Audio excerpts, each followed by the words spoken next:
we have a great session that I wanted to go with our listeners for. So Steve is actually one of my top producers with Topflight Insurance, and he's doing something so phenomenal this open enrollment. I was just so excited. I was like, Steve, you got to spill the beans for us. So he was gracious enough to come on and walk us through his master plan for this annual enrollment. So thank you, Steve. Of course, thank you. So we've been talking about this annual enrollment period since I want to say like March or April, right? And you are always like one of the top planners. I think that's one of your best traits is you plan way in advance. It's not thrown together. It's well planned and executed down to the finals details and stuff. So how did you start coming up with your concept? Let's talk about that. What was your concept for? It's always been on diversity when it comes to diversifying for events. It's kind of a full year process. Every year, I always do a review of AEP around end of December. So I just do that every single year. Reflect what worked, what didn't. I write down all my notes, and then I start implementing into next year. I always implement it usually March, April timeframe. And just making sure that booking all the appointments, booking summer events. So a lot of times I'll do like root beer floats and different kind of summer events at the different communities. So I'm not always the Medicare guy. They know I do Medicare. I always have my cards. And we also start booking.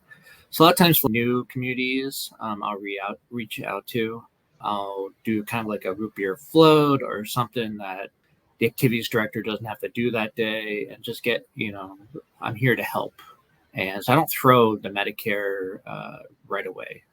I like that because you're initially seeking just regular engagement, right? Letting them know that you exist in the community and doing something fun where it's not scary. You're not inviting them to come to Medicare 101 right off the bat or whatever. They're just getting to know you and your handsome face. Exactly. Yeah. So, and then it depends. Each community, their needs are different.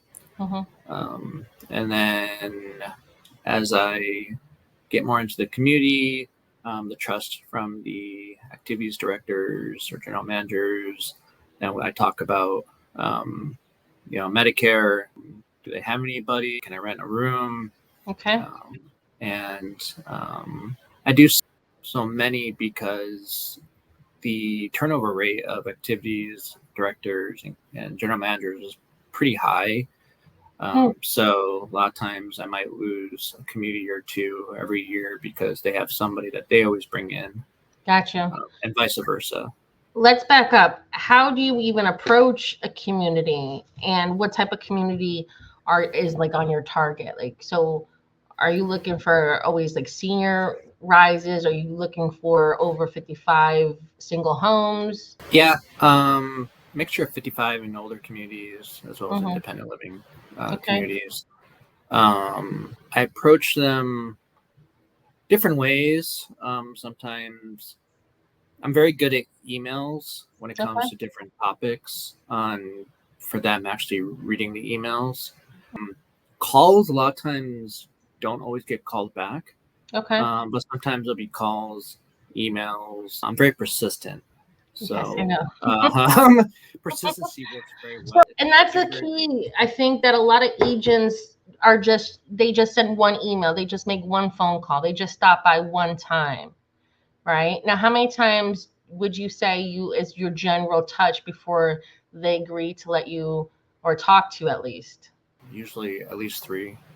Right. So and then that's a good lesson because they might not have the time of day if you just call them right now. It might be, a bad day for them, bad timing for them, right? Yep. But most people, especially cold email, cold call, most people need to see your name and stuff a couple times, kick around the idea, oh, well, I guess we could use some help on our activity calendar.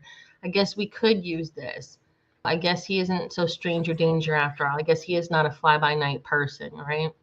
Yep. And you're looking for people who have activity calendars, is that right? Yep. Yeah, mostly activity calendars and or sometimes if they have events, I'll begin at their, whatever kind of event they have. So it doesn't have to be a healthcare event, right? No. So No, what type of events have you done? Well, coming to AEP, I'm doing everything from craft fairs, because we're only giving out info, so they're fine with info. So if it has nothing to do with healthcare, but it's crafts, people are still there. I've been at car shows. It's different, sometimes markets. It just really depends. But health fairs, I feel the ones I am at when I partner with a carrier or a provider office, there are of course other brokers there. Yeah, I like to go where the other brokers are not usually. Car shows and, like you said, craft fairs. I like to go, to regular just events in the community, back to school or whatever. Because guess who's taking the kids to the back to school? Grandma and grandpa usually, right? Yep. A lot of times, I like to do just community engagement events. Like the ones who are targeting specifically, like I went to one healthcare fair and I swear there was 30 brokers and like 10 public, Yeah, so I use, are a little bit more tricky, but it's all about yourself at those. But the other ones, they're not as, maybe another one, or a lot of times there's nobody in the healthcare space there. And so you're offering to rent the room? So everything from $0 to $100 maybe as normal average. And if I have a cost, sometimes I'll partner with Archwell normally, or sometimes a carrier, depending on. Archwell is a value-based provider? Yep. Okay. Yep, it's one of the many value-based carriers. Yep. And then some of our carriers still have marketing money, and they will have in 2025 as well.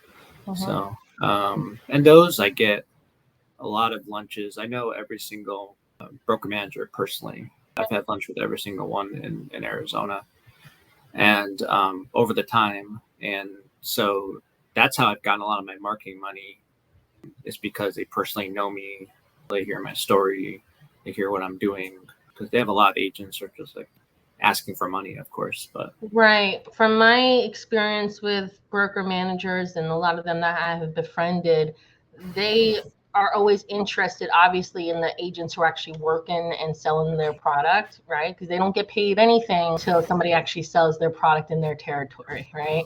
I learned that my Humana manager wasn't get paid for my non-local. He didn't see my Texas or my California apps or whatever. So they only get paid when you sell their product, and they will support the agent who is working hard. They want to help you because they want to get paid too, right?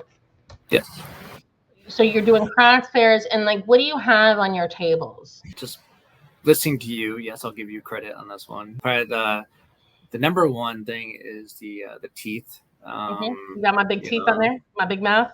And I have a lot of people that stop randomly. I also have a pop-up in my back. I just ordered a mini tiny table sign thing as well. So you have a 6-foot sign that has your company name. Yep. And does it say like Medicare health insurance? Yep, everything I do. Yep. Okay. So it's basically, the number one thing, especially at health fairs, like, or, I already have Medicare, and that's great, and just kind of going to more conversation on that. And, or why do you have teeth? Why do you have your, what those toys, the ones that you put the nose on and the ears on? Oh, you got the Mr. and Mrs. Potato Head? Yes. Yes. Yeah, I've been using Mr. and Mrs. Potato Head since 2018 at my Walmart table.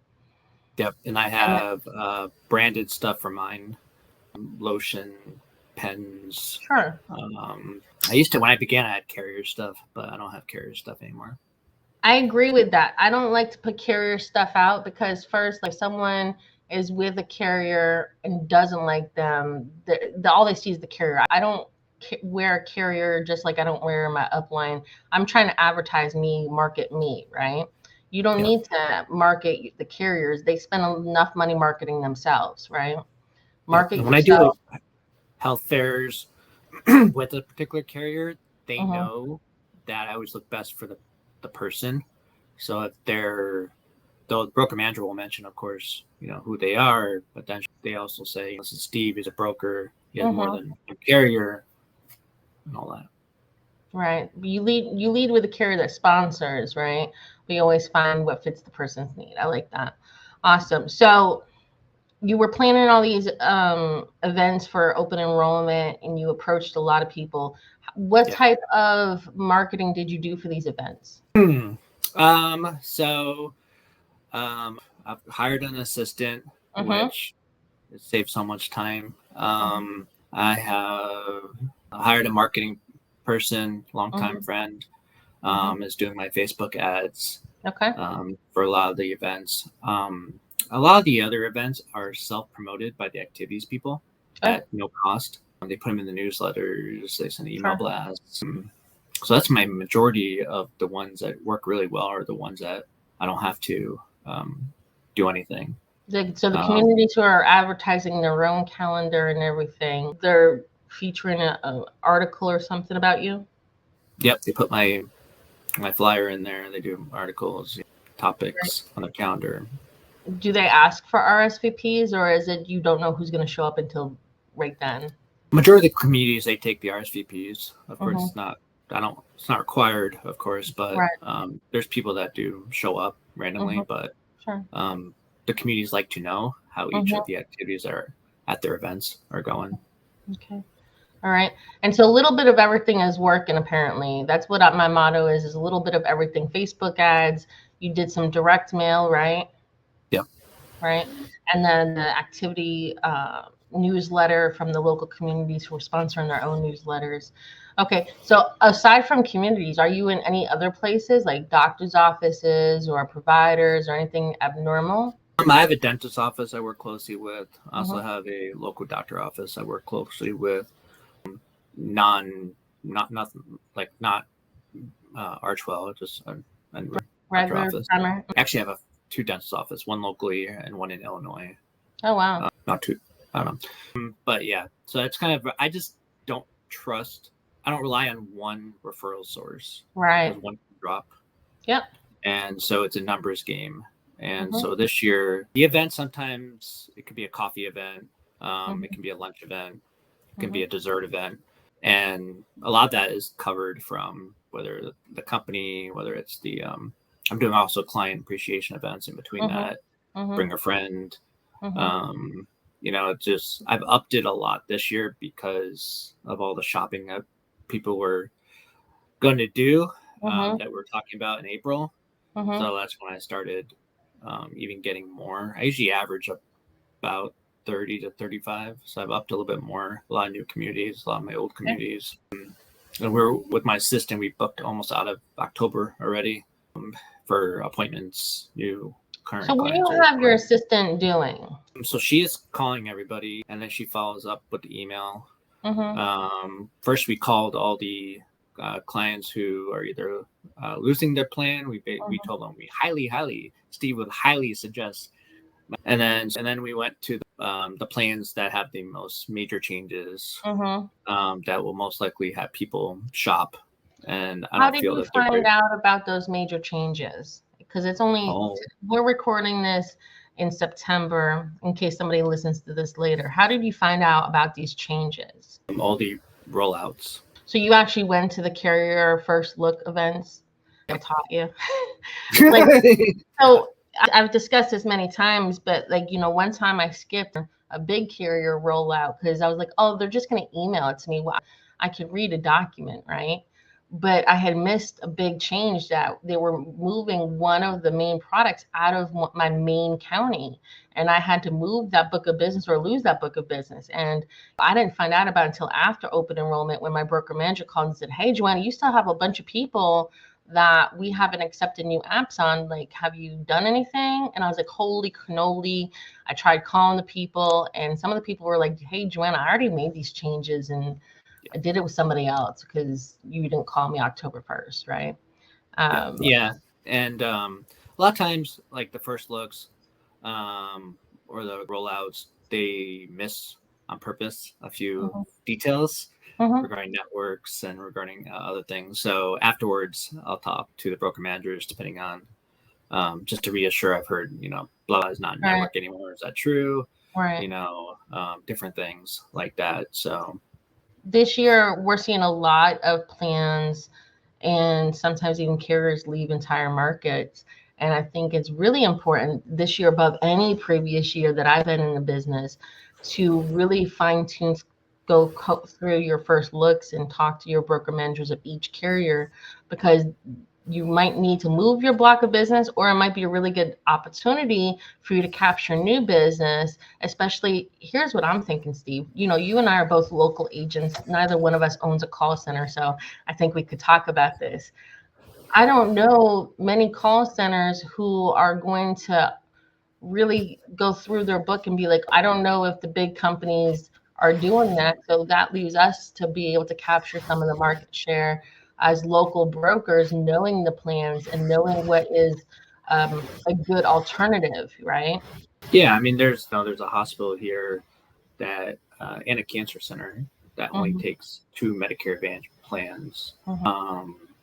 And so it's knowing, I'm meeting with somebody who an agent didn't know that, and they put him on a different plan, and he's been able to get into that the whole year. So I'm moving him, and he's finally able to get into that plan because I know exactly what that network is.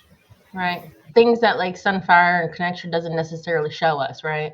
There's a lot of nuances that this technology we have is amazing now, because this technology didn't exist when I started back in 2017 doing Medicare. So it's come leaps and bounds, but still there's some things that only a local agent would really know, right? Very good points. All right, so let's go back to how you're going to execute all these events. Do you have a good pair of running shoes? Yeah. So I don't know. I've done events almost all my life. So one thing this year, because of the assistant, all our folders, I always hand out folders. I got my PowerPoints ready. I have everything ready earlier than ever before. But just regarding the events, I've sent out flyers to our communities earlier, just learning each year by year. Yeah, so it's just when days become busy, I always think of like hour by hour. And organization is going to be the key for you. And I love that you hired an assistant. You actually hired someone local to you to help you do things that someone virtually could not do, right? Like organize flyers and stuff. And someone you've known for a while that you have trust in. It wasn't just some person you met at Walmart, right? No. Right. Yeah, no, actually, she's on Medicare. She lives about 5 minutes from me. And like right now she's delivering stuff to, I think, UPS or something like that. And I don't know, when she gets home, she'll do phone calls, and she can do Canva, and she can do a lot of other things. So you're able to maximize your time by using your time to do the higher value things that only a licensed Medicare specific agent can do. And the admin task, you're paying her, probably $15 to $20 an hour to do, right? Yep.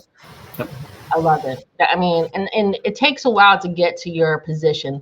A lot of times when we start a business, we can't hire someone right away. We have to do the grunt work and stuff until we can start, prioritizing our time. Because if you don't have clients, you can't pay someone to do things. You do them, right? Like I did a lot of things nights and weekends and 3 o'clock in the morning that I now pay someone to do.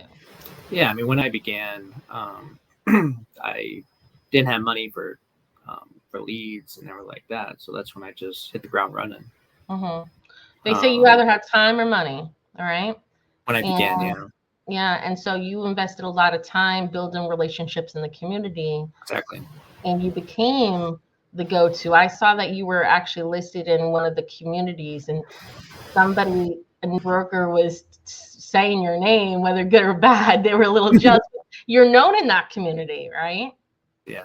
And that's the whole point, is you can't be a secret agent. You have to be out there do an engagement, right? Even if it's not Medicare focused, even if it is just an ice cream social or something, becoming known in the community, I think is important. That's a whole part of marketing, right? Yeah, I always joke around at the rollouts where people are like, "Oh, I know your name. I've heard of your name. We're a name organization, and that's the whole thing. It's getting in the community and be like, oh, I've heard your name. I know your name." The more someone hears your name, the more likely they are to do business with you, because hearing the name starts building trust in just the brand, right?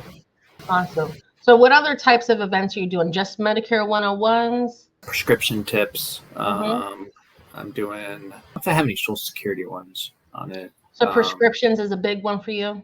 Prescriptions, yeah. Especially with, I'm going to be doing a few trainings with my clients on Zoom about it coming up here. I also do one at nighttime, a still working one. Okay. And then the Medicare 101s, some of the T65 ones, but some of them are still on Medicare as well.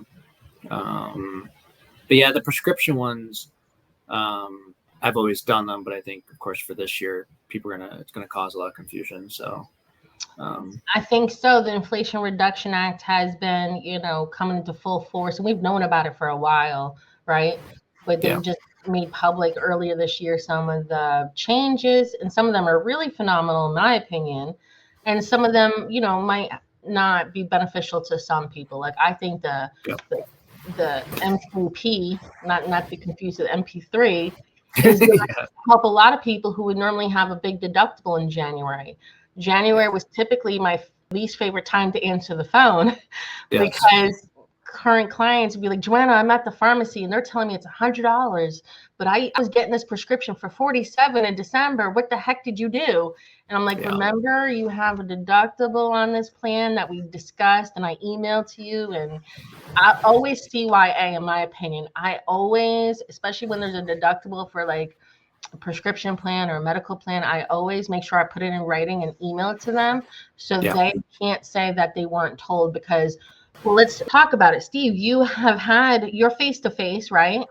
Mm-hmm. And even though we're not required by regulation to record face-to-face interviews, we're finding that it's actually beneficial now because people can forget things that you told them, or I like to say the most polite way is they remember the situation a lot differently than when it happened.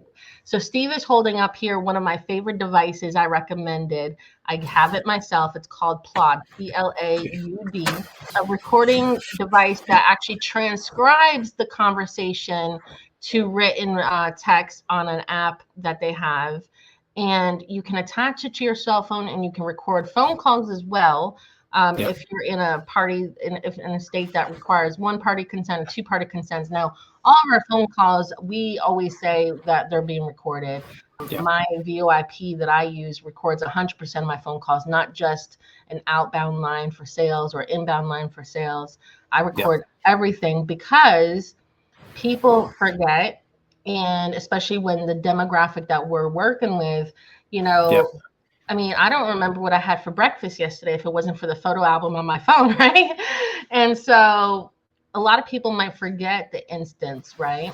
And whether they want to tell stories intentionally or not, sometimes they remember things a lot more differently or less accurately than it may have occurred, politely speaking, right? And we always have to defend an allegation, whether it's substantial or not. And it's a lot of time wasted writing up a dissertation on how you met them, providing all the documents, and trying to go back with a he said, she said thing, especially on a face-to-face where there usually is no recording. So, Steve, you had a silly one earlier this year that we had to defend, and it was a lot of wasted time, right? And so that's why Steve is doing the Plaud, because he could say, hey, Ms. Jones, with your permission, I'd like to record this so I can email you the transcript and we both have our records of what we discussed today. And if you approach it like that, nobody's going to say, oh, I don't want this recorded, because they're going to want to remember all the things too. Like, I mean, I just bought a bunch of stuff and I don't remember half the stuff the salesperson said, right? Like I'm sitting here reading owner's manuals because I forgot how they said to do, right? And so I think it's appreciated, especially when we're going over summary of benefits and stuff. When you're discussing things that are important to them, when you're looking up drugs and doctors, making sure that you are recording yourself looking them up so they can't say, well, Steve didn't look up my doctor that I told him about. Did you tell Steve about your doctor? Because right here on this transcript, you didn't list that doctor, right? And that would protect you against an allegation. Those devices, I'm sure there's other ones on the market now. That device was about $150 for me. And I think it's going to be a big CYA, especially as the regulations are coming more. They're being more consumer supported than agent supported. Like it's kind of like we're guilty until proven innocent sometimes, right? And yeah, I mean, especially this year with all the changes and probably a lot of people changing things, that more than ever recording is, I feel it's going to be in our benefit, not a hinder. So yeah, my VoIP is always on. I'll be doing Zoom's automatically recorded. Everything's definitely applaud for in person. right. So yeah. I love that. How much money did you spend on all these 45 events? That must have cost you probably, I don't know, probably $50,000. Like 4,000 for 45 events. Yeah. That is a really good investment. That's every year I'm very humble on the ROI. Yes. Well, I mean, I know you're very fiscally conservative. That's a trait that I think a lot of people should appreciate, right? But a lot of people think that hosting an event has to be, $1,000 more. And it's simply not the case, especially if you can get someone else to chip in on the marketing or do a low cost event. There's no rule that you have to serve lobster, Matter of fact, people are more likely to come for coffee and dessert because it's less intimidating, right? Yeah. During the afternoons, I'll do fruit, or like cookies, So, it's pizza. But yeah, you don't have to do anything fancy. I don't do anything at restaurants or anything like that. I think if I was to do them again at restaurants, it's a lot harder to keep their attention with all the distractions at a restaurant, in my opinion. So I like. Yeah, I mean, I know people have success on them, and so, but yeah, I just personally don't do them. Great. And so you're starting these events when? Monday. So middle of September, you are starting events and just educational, right? So we can do educational year round. Did you Every event is educational except I've approved CMS and carriers for like the ANOC ones I'm doing on, as well as I'm doing one sales seminar for one of the carriers that's approved. So ANOC approvals, how did you go through that process? In April. So that was kind of funny because the program managers are like, it's April. Like, yes. And so kind of thinking,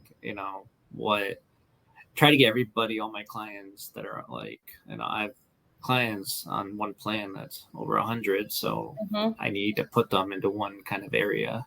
It makes it easier, right? Yeah. So I'm doing one that's in person at Archwell, and then I'm doing them on recording on Zooms, and we're going to go through step by step on the ANOCs. Okay. I like it. So a lot of people don't open their mail or read their ANOC, and they're blindsided by the change, because I know personally, I mean, I'm probably just as bad as our beneficiaries is I have a stack of mail that I haven't opened. And that's kind of human nature. When I sent out mail as the government, people would be like, hey, Joanna, I got a letter from you. I'm like, did you read it? And they're like, oh, no, not yet. And that's just human nature, people just procrastinate, put stuff off, or it looks complicated.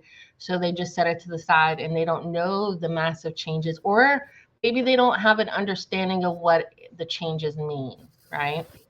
Yeah, I mean, we always say, there's changes. And so it's getting around the word like major changes, extremely, it's not a normal AEP coming here, and, I was talking to my assistant about the prescriptions, and I was just kind of testing. She was like, oh boy, And I'm like, so I took that. I'm like, okay, I need to, kind of dummy it down a little bit more. I'm trying to explain, all the changes, enhanced versus basic and all this, Mhm. you know, lingo that's out there.